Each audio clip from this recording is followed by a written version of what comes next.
जब भी तारीख के सबसे मुतनाज़े और ताकतवर हुक्मरानों का जिक्र होता है तो एक नाम जरूर सामने आता है और वो है एडोल्फ हिटलर। एक ऐसा शख्स जिसने दुनिया की तारीख का रुख बदल दिया, दूसरी जंग अजीम का आगाज किया और अपने फैसलों की वजह से करोड़ों इंसानों की जिंदगियां मुतासिर हुईं। लेकिन आखिर वो आम इंसान से जर्मनी का हुक्मरान कैसे बना? आज हम जानेंगे हिटलर की मुकम्मल कहानी। बचपन और इब्तदाई जिंदगी। हिटलर 20 अप्रैल 1889 को ऑस्ट्रिया के एक छोटे से शहर में पैदा हुआ। उसके वालिद एक सरकारी मुलाजिम थे, जबकि वालिदा एक घरेलू खातून थीं। बचपन में हिटलर को मुसव्वरी का बहुत शौक था। वो एक आर्टिस्ट बनना चाहता था और उसने आर्ट अकेडमी में दाखिले की कोशिश भी की, लेकिन उसे 2 मर्तबा मुस्तरद कर दिया गया। ये नाकामी उसकी जिंदगी का एक अहम मोड़ साबित हुई। कई साल तक वो गुर्बत में जिंदगी गुजारता रहा। बाज़ औक़ात उसके पास खाने के लिए भी पैसे नहीं होते थे। वो छोटे मोटे काम करता और तस्वीरें बनाकर फरोख्त करता था। पहली जंग अजीम। 1914 में पहली जंग अजीम शुरू हुई तो हिटलर जर्मन फौज में शामिल हो गया। जंग के दौरान उसने बहादुरी दिखाई और कई फौजी एजाज़ात हासिल किए। लेकिन 1918 में जर्मनी जंग हार गया। जर्मनी की शिकस्त ने हिटलर को शदीद मुतासिर किया। वो समझता था कि मुल्क को अंदरूनी साजिशों और कमजोर क़यादत ने शिकस्त से दो चार किया है। सियासत में दाखिला। जंग के बाद जर्मनी शदीद माशी बहरान का शिकार था।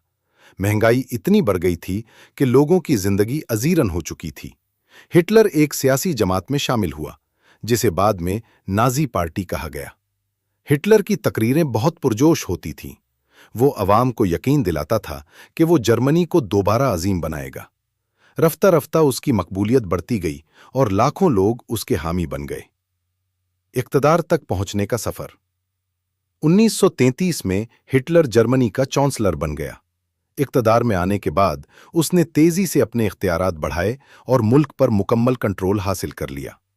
उसने जर्मनी की मईशत को बेहतर बनाने के लिए बड़े मंसूबे शुरू किए, बेरोजगारी कम की और फौज को मजबूत बनाया। इसी वजह से बहुत से जर्मन शहरी उसके हामी बन गए। दूसरी जंग अजीम।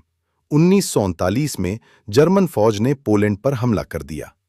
यही वाकया दूसरी जंग अजीम के आगाज का सबब बना। जल्द ही जंग पूरे यूरोप में फैल गई। इब्तदाई सालों में जर्मनी ने कई बड़ी फतूहात हासिल की और ऐसा लगने लगा कि हिटलर नाकाबिले शिकस्त है। लेकिन बाद में हालात बदलने लगे। जंग का रुख बदल गया। 1941 में हिटलर ने सोवियत यूनियन पर हमला किया। ये फैसला से बड़ी गलतियों में शुमार किया जाता है। जर्मन फौज को शदीद मुजाहिमत का सामना करना पड़ा। उधर अमेरिका भी जंग में शामिल हो गया। अब जर्मनी को एक साथ कई महाजों पर लड़ना पड़ रहा था। 1945 तक जर्मनी तकरीबन शिकस्त खा चुका था। इत्तेहादी अफवाज बर्लिन तक पहुंच गईं। हिटलर अपने ज़ेरे ज़मीन बंकर में छुप गया। 30 अप्रैल 1945 को उसकी जिंदगी का खात्मा हो गया और चंद दिन बाद जर्मनी ने हथियार डाल दिए। हिटलर तारीख की सबसे मुतनाज़े शख्सियात में से एक समझा जाता है। कुछ लोग उसे एक ताकतवर लीडर कहते हैं, जबकि बहुत से लोग उसे तबाही और जंग की अलामत समझते हैं। लेकिन एक बात यकीनी है कि उसकी जिंदगी ने दुनिया की तारीख पर गहरा असर छोड़ा। अगर आपको ये तारीखी कहानी पसंद आई हो तो वीडियो को लाइक करें, चैनल को सब्सक्राइब करें और कमेंट्स में बताएं कि अगली बायोग्राफी किस शख्सियत पर होनी चाहिए।